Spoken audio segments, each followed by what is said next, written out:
nossas crianças, quem tem filho aqui, fica assim, muito bravo quando a criança não come o que está no prato. A gente sempre quer, né? Por isso que a gente tem muitos gordinhos, né? Assim como eu, que a mãe sempre quer, come mais, né? É o pratão do arroz e feijão. E nesse caso, a gente não tem que ter essa expectativa de que o paciente vai ter essa ingestão enorme de calorias. Mas a gente tem que pensar o que é necessário para que ele tenha conforto e não sinta fome e que tenha energia suficiente para poder ter as demandas da vida daquele momento, né? Com medicamentos, né, é complicado também, não existe um medicamento para cuidar. O que sugere aqui seriam os corticoides, porque eles aumentam a sensação de bem-estar. Passa para mim, por favor. A caquexia, né, na perda severa de peso. Então, é complicado também, não existe um medicamento que você vai fazer que a pessoa ganhe peso, né? Tem alguns estrogênios e talvez se você melhorar um pouquinho a anorexia, você possa trabalhar com essa questão. Passa para mim porque não vai dar pena. Aqui seriam algumas dicas para a enfermagem, né? Um cuidado adequado desse caso. Vou dar um exemplo aqui, né? Higiene oral rotineira, programar exercícios de fisioterapia, terapia ocupacional, providenciar meios para que fique mais independente possível para alimentar. Evitar ficar pesando toda hora. Você está perdendo cada vez mais peso. Não, esquece a balança, né? Vamos trabalhar com outras questões, tá? Passa para mim.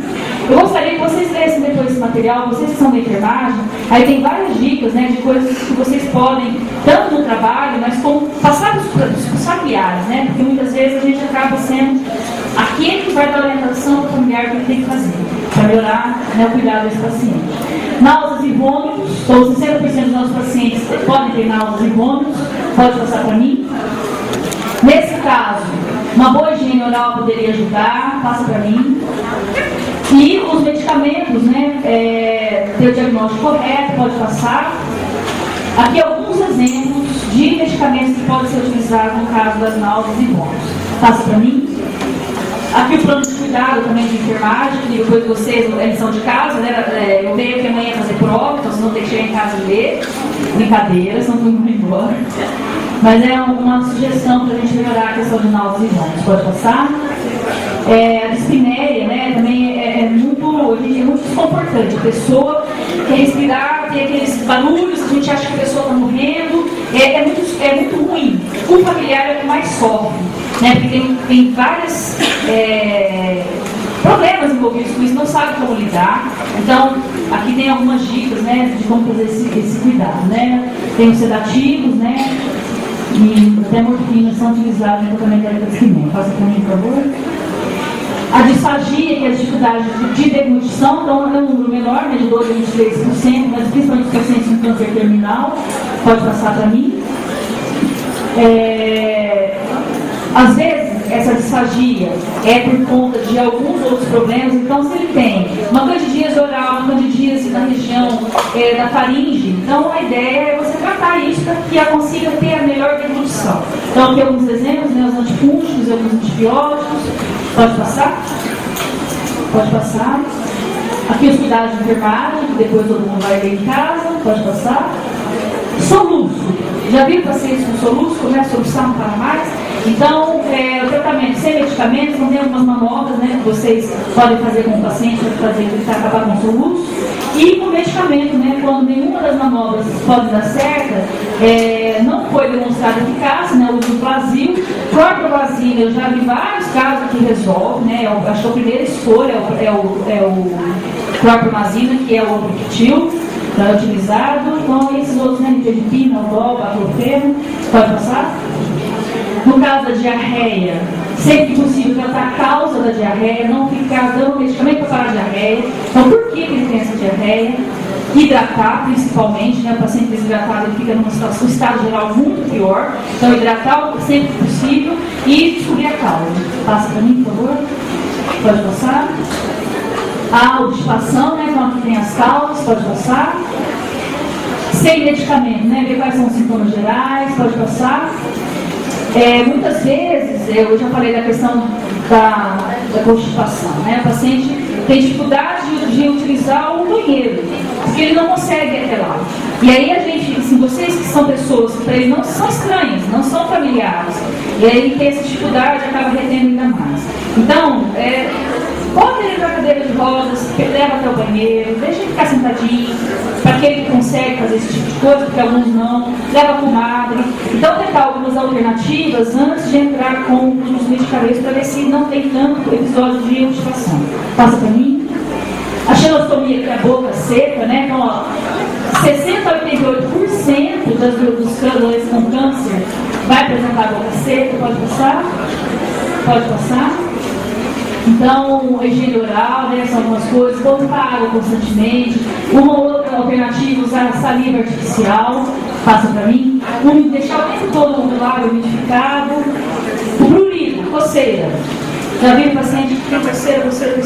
Então tem que ver o que é. Pode ser alguma questão do fungo, né? Fazer uma tratar-se um pouco do fungo. Tem a pele seca e tem a pele úmida. A pele úmida, tanto embaixo do seio, nas dobras. Se ele fica deitado na região vaginal, anal, então às vezes tem coceira nessa região, porque às vezes pode ser por fungo, né? Então tem que tratar. Passa para mim, por favor. Pode passar. A insônia, chamar a atenção de vocês. Às vezes o paciente, ele não dorme, sim, ele dorme o dia inteiro, aí à noite ele não vai dormir mesmo. Então, às vezes, a gente tem que tentar observar por que ele não está conseguindo dormir. Ou então, um dos medicamentos dele é um diurético. O diurético à noite ele vai fazer xixi toda hora, não vai? Então, tomar cuidado com as medicações que a gente dá, que podem interferir. Ou então o paciente está no sono, só que às 10 horas ele tem que tomar um remédio. Você fala, acorda, dá um remedinho, vira as costas e ele fica lá, acordado. Então, talvez sim, observar melhor, qual a rotina dele. Às vezes, algum paciente, na vida habitual dele, antes de dormir, ele lia um livro, ou então tomava um banho. Nós temos a nossa rotina antes de ele sair dormir.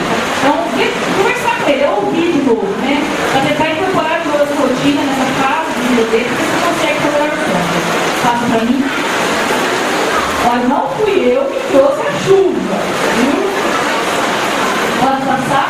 E no caso da insônia, no final seria usar o benzodiazepínico, mesmo alguns antidepressivos podem ajudar. Pode passar para mim, por favor? Pode passar. No caso de depressão, meu marido, ele sempre fala o seguinte: ou você tem pressão alta, ou pressão baixa, ou depressão. Essa aqui é a minha, eu tenho a mesma coisa. Os pacientes que chegam com pressão alta são baixa de depressão. Então, não é se falar que está com depressão. Então, brigou com o namorado, começa a chorar? Tem uma depressão. Muito cuidado, porque assim, o que é realmente uma depressão? Saber melhor, né, a clínica disso. Não que é uma tristeza seja uma depressão. Né? Às vezes a tristeza tem que chorar, conversar com o familiar. Às vezes está triste porque brigou com o filho, vou morrer e não vou reconciliar com o meu filho. Então, vou morrer, de repente consigo trazer esse filho para reconciliar. Então, ele está triste. E a gente pensar, às vezes, quando eu começo a ver essas coisas, quando eu vejo essa palestra, quando eu vejo o teatrinho, eu me coloco muito na situação, né? E aí eu tenho que estar me segurando para chorar, porque todo mundo, nosso fim é esse, todos vamos morrer. Mas é muito doído de pensar nessa perda, é a perda de nós mesmos, né? E para os nossos queridos, entes queridos, tem essa questão da perda também. Então, às vezes, a depressão não é aquela depressão que a pessoa tem que usar medicamento. Isso é bom, né, ter o médico do lado, ele vai conseguir fazer esse diagnóstico, tendo essa necessidade, vai entrar com os antidepressivos, a pessoa fica melhor, com bem-estar melhor. Mas, assim, saber diferenciar, né, o que é a depressão e, assim, até quanto da tristeza a gente pode resolver sem tenha entrar com o medicamento. Passa para mim, a gente está acabando. Pode passar a dica. Então, muitos dos cuidados, repetir o primeiro slide. Precedem os medicamentos, então, com questão do cuidado, em vários slides falam mais dos cuidados que vocês podem ter, do que entrar com a questão dos medicamentos, né? E detectar essas necessidades, né? Então, é o nosso grande desafio. Pode passar, vai até o final, porque essa parte aí fica na próxima vez. Pode passar? Pode passar? Aqui algumas das referências. Esse material eu posso deixar com você também, eu trouxe no pendrive. E vocês também tendo esses aí, vocês podem pesquisar e vocês têm acesso. Pode passar, aqui mais algumas referências, pode passar.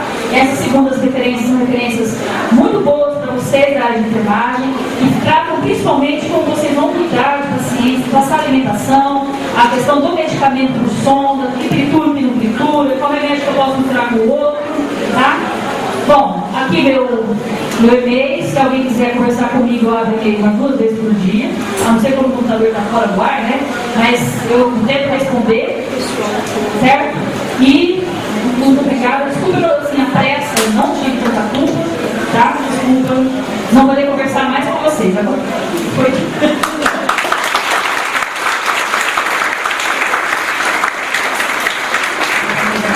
Um certificado para você e uma caneta de telefone, você vai te lembrar.